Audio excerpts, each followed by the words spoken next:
What up, guys? Welcome back. This is another pod in the truck. Doing a truck pod. That's what this is. Might even call it truck pod. So we got a truck pod going on today.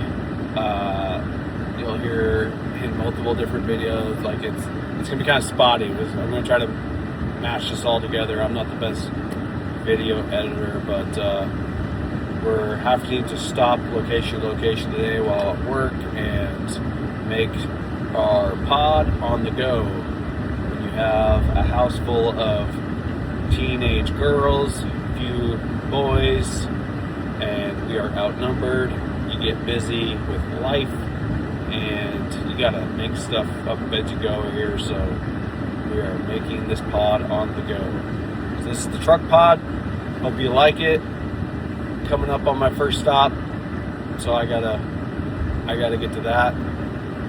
We will catch up with you here in a minute. What are we going to talk about? I am just free in this one. I got no agenda really. I did just go buy some arrows. I'm going to do an arrow build here coming up.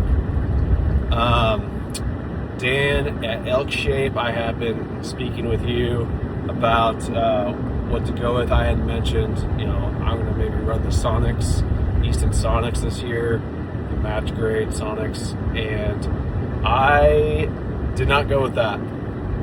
I just went and purchased. I'm going to go with I got a phone call coming I got to take. It's the daughter, so I'll be back here in a second. Okay, I'm back. So yeah, I instead went with the Easton, what was it again? I was looking at these, the FMJs. I'm going to shoot FMJs this year, 5mm FMJs, the Max, Full Metal Jacket Max. I've done some research on those. I don't know why, but I tend to just lean towards FMJs. My last set of arrows were FMJs. I enjoyed them thoroughly. Thought they did well. So I'm going to run those again, except for these are the FMJ Max. So let's see. They come pre-veined with the Blazer vanes. I'm going to take those off, is the plan, and put a Helic on it,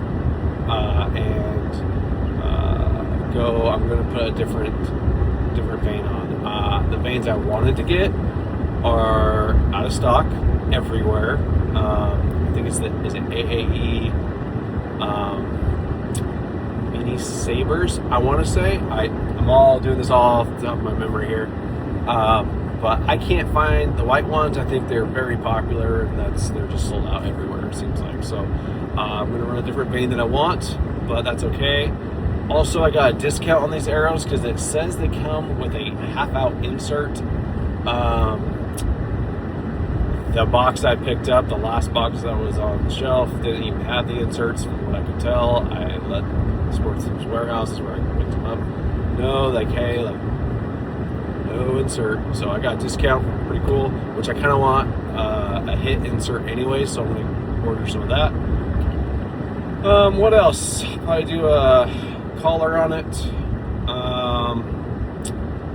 I am going to go ahead and I want to find out which way my arrow is throwing the arrows, which direction, which way they're starting to spin out of, so I can see which way the spine's flowing. And I did a little research on this, and we're going to do some testing on that. I will video all this and make a video on all that, on this arrow build and what all I'm doing. I wanted to bring this up that I don't have the knowledge when it comes to archery. I'm learning a lot when it comes to archery and how, like, my whole life when I've archery hunted, I've went to bow shops, had them set it up and all that, and I think we need to keep doing that. We need to keep our bow shops going and support our local bow shops here in Portland. I go to Tigard over to Archers of Field. Those guys are awesome. What's Bugling Bob, I believe his name is, over there is great. He's a great guy, very, very nice, and will get you all set up for anything you guys need or anything worked on. So I would go check them out if you're in the Portland area. I got another text that came in that I'm gonna have to take, so bear with me. I might lose it for a minute. And we're back. Like I said, this is gonna be very choppy. Little side note here. Did you guys realize that banks shut down to, observe the day of Juneteenth? I know I'm not a very smart tool that's in the shed here, but I can't remember what the Juneteenth represents. Call me a bad person, don't care. But why are we shutting the flipping bank down for Juneteenth? That's my question. Hate it, love it, don't care. Anyways, all right. What are we doing? Let's see. This is what I brought up in another moment ago. I had done a job for a buddy, and I traded work for his e-bike. So I have an e-bike this year to get into where we're hunting. Pretty excited about that. It's gonna, I think, really help getting in where we're going faster, probably not quieter, I guess, but faster, and it's just gonna be awesome. So, pretty stoked about that. Pretty pumped about that. I'll do a little review on the bike. I can't remember the brand, but we'll share that as soon as we can. I'm going to also, in the future, what I'm going to start doing for some videos. I think it is something that is very missed in the hunting industry, which is the reality of what we all face, or a lot of us, not all of us, but a lot of us face when it comes to the reality of hunting. And for example, myself, I'm no million, billion, trillion, or any of the heirs, millionaires, billionaires. I'm not that. I ain't rich. I struggle just like every standard American citizen, paycheck to paycheck sometimes. I mean, it's a rough go. And with that, I think we, as hunters, have to sometimes make do with what we have. We can't go buy name brand all the time. Sometimes we can't go buy what we need at all. Sometimes we gotta trade work to gain some sort of, upper hand, such as an e-bike. So I want to talk more about this. I want to talk more about this because I think it's important and it's reality. I think it's the real deal. I appreciate all the guys out there that are showing us products and all that stuff that, they can, use, and, they're getting to use the best equipment out there. I think that's awesome. I'm not knocking on that at all. I wouldn't say that I wouldn't do the same thing if I had the opportunity of someone saying, hey, try this product, and keep it. I would do the same thing. I just can't afford to go buy it. That's just not where I'm at in life. So, I want to do more talking about this stuff. I think it's a conversation that needs to be had more. This year, I needed a pack. I need a new hunting pack, day pack. I want something that can do kind of versatile. It can be kind of a day pack, and then also can do maybe a night or two if I need to be out for the night. So that's what I would like to get. This year's not going to happen. Can't afford it. So I have an idea, a plan. I have a Boulder style pack board that I'm going to kind of do some configuring with my current pack that's breaking, and come up with this idea where, it'll work. It's going to work for me for the year. I think if a guy or a gal, anyone that can take what you have manipulate it into a way where you can make it work.